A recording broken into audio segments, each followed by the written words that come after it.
Modern warfare में Russia और America के पास जो रोबो सोल्जर हैं वो मौजूद हैं। इसलिए भारत ने तय किया कि एडवर्सरीज को चुनौती देने के लिए अपनी प्रिपरेशन पूरी होनी चाहिए। इसलिए मॉडर्न वॉरफेयर को देखते हुए इस समय डीआरडीओ काम कर रहा है रोबोटिक सोल्जर के ऊपर। अगले 3 से 3.5 साल में ये बनकर तैयार हो जाएगा। इसके पास सोचने की शक्ति होगी, समझने का एरिया और साथ में ट्रांसमिशन कैपेबिलिटी होगी। ये है वो रोबोट जो कि मॉडर्न सोल्जर के तौर पर होगा और इसमें सब कुछ सेंसर से लेकर सोचने और देखने की शक्ति, यहाँ तक कि ट्रांसमिशन की कैपेबिलिटी भी होगी और रियल टाइम इंफॉर्मेशन ये अपने डेटा सेंटर में पहुंचा सकेगा। इसीलिए डीआरडीओ इसे पूरा तैयार कर रहा है। हालांकि अभी ये लगभग 2 से 3 सालों के अंदर इस स्ट्रक्चर को तैयार कर लिया गया है और इसे ह्यूमनॉइड कहा गया है। कुल मिला के 300 करोड़ के लगभग का प्रोजेक्ट है और सरकार ने मॉडर्न वॉरफेयर को देखते हुए इसे अप्रूव किया था।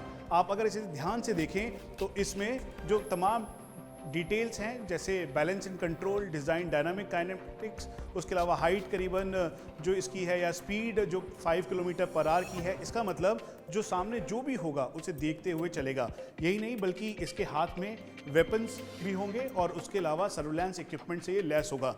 यानी मॉडर्न वॉरफेयर में लाइन ऑफ कंट्रोल हो या लाइन ऑफ एक्चुअल कंट्रोल या फिर वो पहाड़ी इलाके, उन सब में ये बेहद कारगर होगा।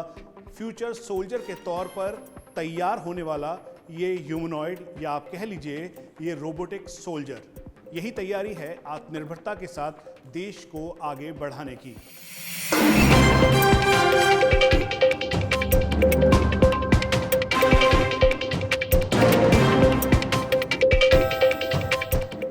फॉरवर्ड एरिया में जहां पहुंचना मुश्किल है, स्नो एरिया में 3 महीने तक post main stream forward location से कट जाती है, ऐसे सभी एरियाज में पहुंचने के लिए तैयार है डीआरडीओ के द्वारा बनाया हुआ ये रोबोटिक म्यूल आप इसे कह लीजिए या फिर स्टार सिस्टम जिसे कहते हैं, system and technological for advance robotics. ये क्वाड्रूप रोबोटिक सिस्टम है, यानी 4 पैर इसमें हैं और इसी के ज़रिए ये आसानी से किसी भी टेरेन को नेगोशिएट करते हुए, यानी चुनौतियां चाहे ऊंचे पहाड़ हो, स्ट्रेट ट्रैक हो, उन सब को पार करते हुए ये आगे जा सकता है। और यही नहीं बल्कि जो डिटेलिंग है उसके लिए जो कैमराज और सेंसर्स लगे हुए हैं उससे ये पूरी तरीके से इसे रिकॉर्ड करता है और जो पीछे का आप डेटा देख रहे हैं दरअसल वो कंट्रोल सिस्टम पे इसका डेटा जा रहा है। उस डेटा से ये जो इसका मूवमेंट है, ट्रैकिंग सिस्टम है, वो सब मॉनिटर किया जा सकता है। लाइन ऑफ साइट यानी इसे 2 किलोमीटर तक इजीली जो एरिया है उसकी पूरी जानकारी और ये बेस सिस्टम तक भी देगा और वही जानकारी फिर कमांड कंट्रोल सेंटर जा सकती है। अब आप इधर से देखिए, ये यहाँ पर इसके आप साधारण शब्दों में समझ लीजिए तो ये जो रोबो है इसमें 4 लेग्स है और 4 लेग्स के साथ साथ जो सेंसर्स और कैमरा है वो आगे की तरफ लगा हुआ है। इन कैमरे के ज़रिए ये आसानी से वो देख सकता है और इन्फॉर्मेशन और डिटेलिंग भेज सकता है और इसीलिए आने वाले टाइम पे मॉडर्न वॉरफेयर के तौर पर इन जो रोबोट्स हैं इनकी बहुत ज़्यादा ज़रूरत भारतीय सेना को है।